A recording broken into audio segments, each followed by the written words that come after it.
One of the keys is remember where you came from, keep that shit in the front of your mind, and when shit goes bad and it goes sideways, a lot of shit does, you're getting booed out of the fucking building, or you're coming through this injury, or people are writing you off, oh, you guys ain't gonna fucking make it, any of that shit.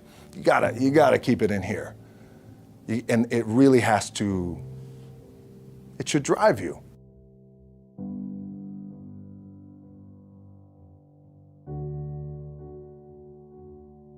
This idea and this notion that you could be anything you want, and you can accomplish anything you want, right? We hear that. You've heard that from the time you were little boys.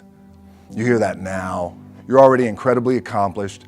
You can win an NBA championship, MVP of the league. You could become president. You could become governor. You could be in entertainment. You could do Charles, and you could do Shaq. You could do that. You could do whatever you want to do. You guys know that. The thing that has worked for me is to remember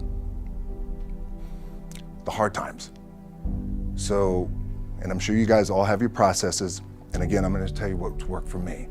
So before a big movie comes out, before, back in the days when I was wrestling with WWE, a WrestleMania match, anything big that would happen, I would always take a moment and I'd just remind myself, all right, I was evicted when I was 14.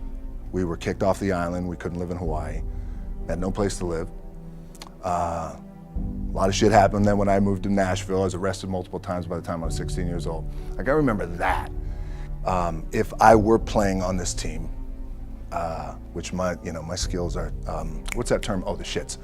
So I never play. But before I lace up, before I get on the court, before I play in these big games, before I go to the Staples Center, where history is there, those are historic walls there at the Staples Center.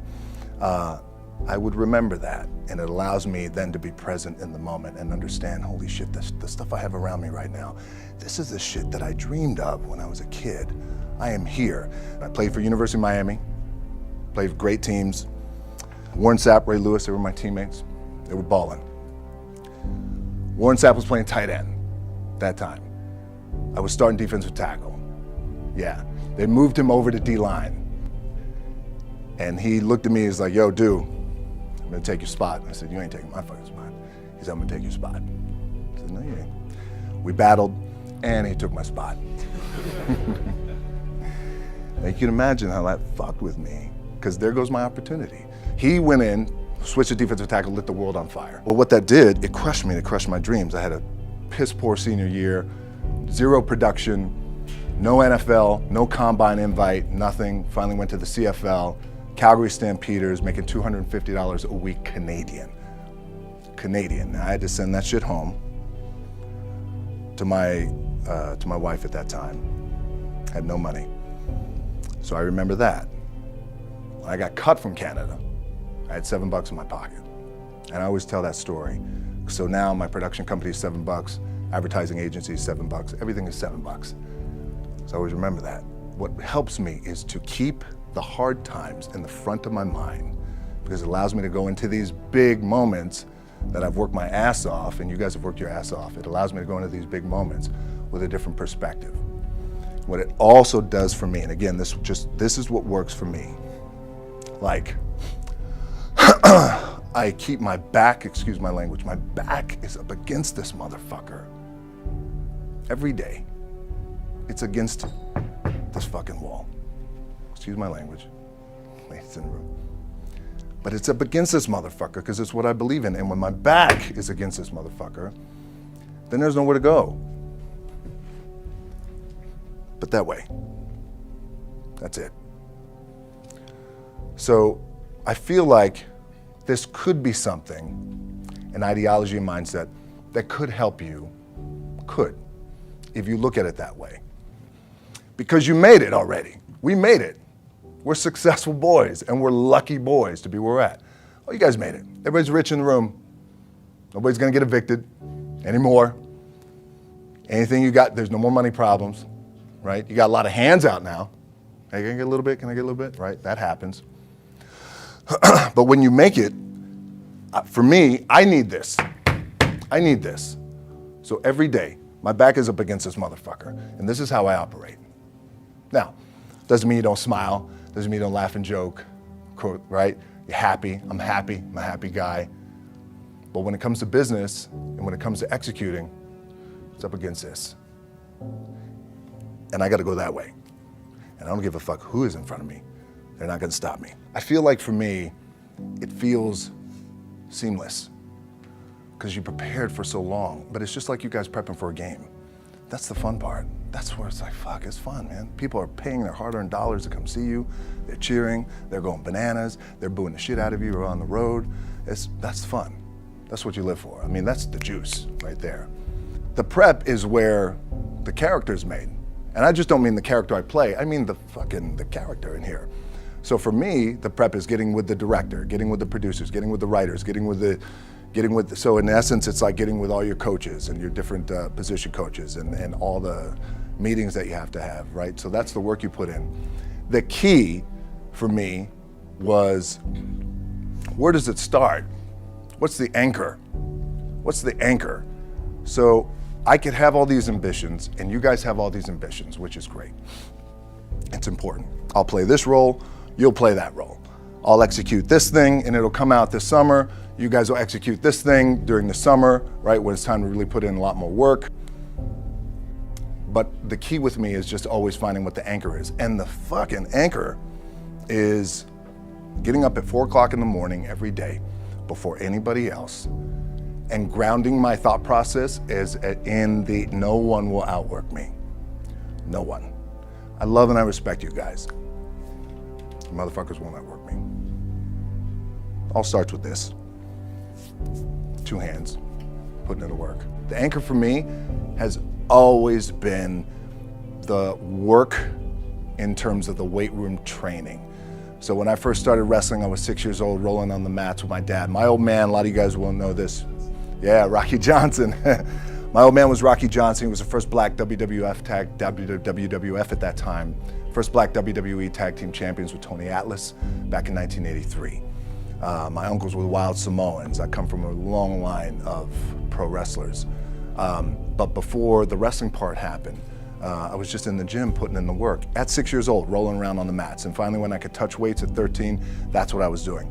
But the weight part for me and the gym part has always been, has to be the anchor. Look, at the end of the day, like again, it's the kind of stuff that I talked about at top is I have to hold on to my dad in his pickup truck came down 4 o'clock in the morning, picked me up in Miami from Tampa. We lived in a little shitty apartment in Tampa. He drove down in his little pickup truck to Miami to get me when I was cut from the CFL.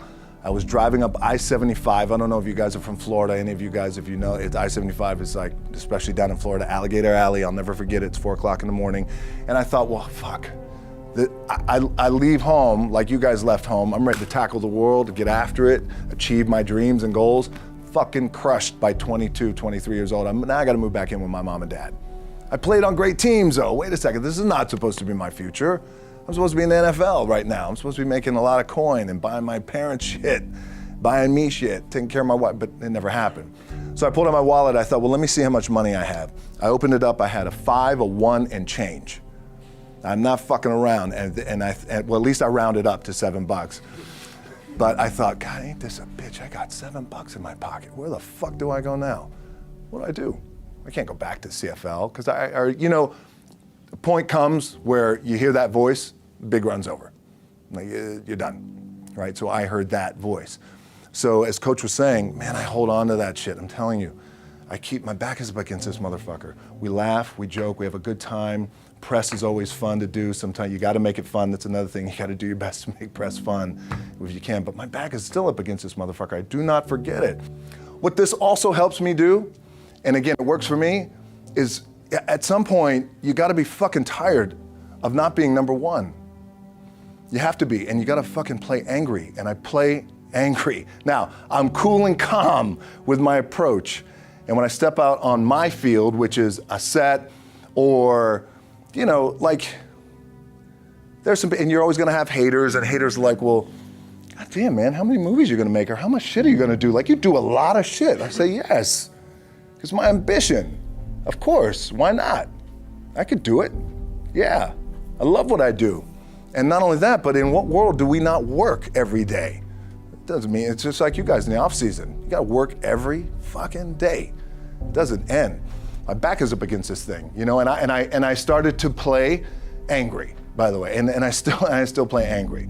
My last match, Brock Lesnar, transitioned, and I realized if I had to be great at something, I wanted to be great in this world of Hollywood and movie making and producing and entertainment, I had to commit, and like you guys have to commit. Obviously, you commit to something, commit to the goal. So I quietly retired. 2 years later, I thought, what the fuck did I do with my career? Because my movies were not doing well. I was written off. I was like, it was around 2006, 2007. I was like, God damn. I left, I pulled a Jim Brown. I left when I was on top, like #1 in the wrestling business, and I left. It was a ballsy, gutsy, some call it stupid move, but I had to commit and I had to follow what was in my gut. And at that time, I'll share this with you guys, and Will Smith is my boy, and I sat down at that time with the agency I was with, and they said, what do you want to accomplish? I said, I want to accomplish the world. I want the world, and I want Will Smith's career, and I said, and I mean this respectfully because I know he's here at this agency with us, I want to do it bigger and better. And they looked at me like I had 3 fucking heads, and they were like, okay. But I still stayed focused, and I still had still put in the hard work with my 2 hands, and that's it. And that's what it comes down to with you guys. One of the keys is, remember where you came from, keep that shit in the front of your mind, and when shit goes bad and it goes sideways, a lot of shit does, you're getting booed out of the fucking building, or you're coming through this injury, or people are writing you off, oh, you guys ain't gonna fucking make it, you know, any of that shit. You gotta keep it in here. And it really has to, it should drive you.